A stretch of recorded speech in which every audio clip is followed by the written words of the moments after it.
қаза тапқандар. Бірақ біз ауған соғыс ардагерлеріміз, біз соғыстың не екенін білеміз.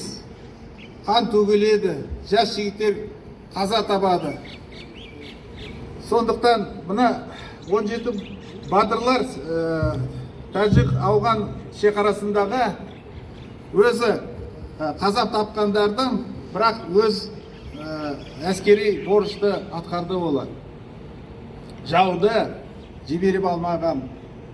Сондықтан, құрметті жастар, жауынгерлер, мен мына тәжік ауған шекарасындағы мына шайқаста болғаным, мына ауған соғыс ардагерлерін, тағы да біздің ұлы батырлардан үлгі алуға шақырамын.